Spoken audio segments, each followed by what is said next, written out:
L'ANACAD ha ritenuto opportuno organizzare questa giornata per informare gli addetti ai lavori, anche se il nostro interlocutore naturale ovviamente è l'allevatore, delle nuove norme e i nuovi adempimenti previsti dai decreti ministeriali. È importante conoscere le norme, come muoversi, però direi che è assolutamente ancora più importante capire quella che è la genesi di queste norme, cioè la ratio, le motivazioni per le quali queste norme si sono evolute e ora ci danno la possibilità di avere sicuramente un comparto più qualificato, ma con impegni di un certo tipo.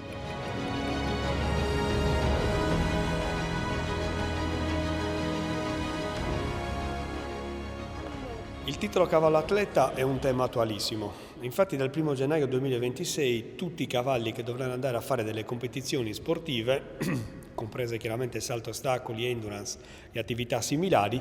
devono aver compiuto una visita di idoneità. Una visita di idoneità che al momento della positività diventa appunto cavallo atleta. Quindi si diventa cavallo atleti passando una visita di idoneità fatta da parte di un veterinario iscritto all'ordine dei medici veterinari e che abbia conseguito chiaramente un diploma di laurea magistrale, tramite la compilazione di alcuni allegati rispetto a quello che ci indica il decreto. Vengono tutti questi dati del cavallo inseriti all'interno di una banca dati, quindi sul sistema informativo veterinario, e da qua si ottiene appunto, una volta inserita, l'ufficialità che il cavallo diventi appunto un cavallo atleta, quindi idoneo per poter partecipare a delle manifestazioni ippiche.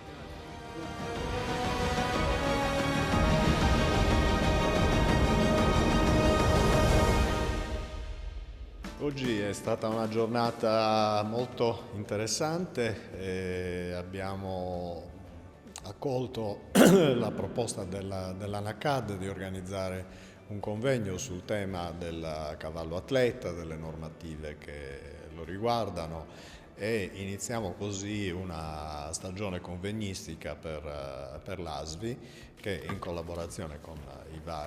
le varie associazioni e enti intende trattare diversi argomenti nel corso dell'anno. ASVI quindi si pone a disposizione degli operatori per appunto svolgere anche una attività di collaborazione all'aggiornamento e alla formazione, e l'attività convegnistica da questo punto di vista assume un ruolo importante. Sembrerebbe che oggi rispetto al passato ci sia un rinato interesse nei confronti dei temi del comparto ippico in generale. Quello della sanità certamente e delle normative ad essa collegate è un tema a noi particolarmente caro, a me in modo particolare, essendo io un veterinario con un passato legato alle malattie infettive degli equidi e all'epidemiologia delle patologie infettive. E credo che queste informazioni siano uno strumento importantissimo non soltanto per le motivazioni che ha esposto in maniera eccellente il collega Peppe Sedda nel corso della sua relazione, ma proprio perché la buona conoscenza delle norme consente di potersi muovere meglio in un contesto estremamente complicato come quello di riferimento del cavallo sportivo, del cavallo atleta, che ha la peculiarità di essere, come ho detto nell'introduzione, un viaggiatore rispetto alle altre specie zootecniche e quindi di essere particolarmente suscettibile di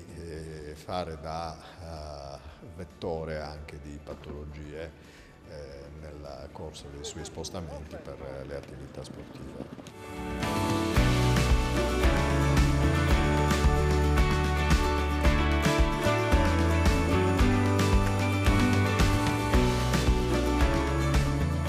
Conoscere le norme è fondamentale affinché non si vada incontro a problematiche come sanzioni e quant'altro, però è assolutamente importante che queste norme vengano condivise. Questo è l'unico modo per poterle poi accogliere in modo favorevole, perché è chiaro che sono delle norme che renderanno più qualificato il nostro comparto.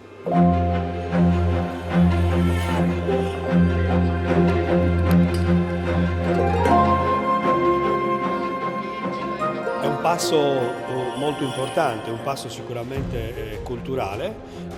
che ci dà l'evidenza comunque di quello che può essere anche lo stato sanitario, la tracciabilità dello stato sanitario, ci dà delle indicazioni sul benessere animale, ci dà delle indicazioni sullo stato del mantenimento dell'animale e su quello che l'operatore o comunque l'allevatore in qualche maniera creano all'interno proprio del proprio allevamento, delle proprie scuderie, affinché questo cavallo diventi appunto un cavallo competitivo, ma soprattutto un cavallo, come definito dal decreto, un cavallo atleta.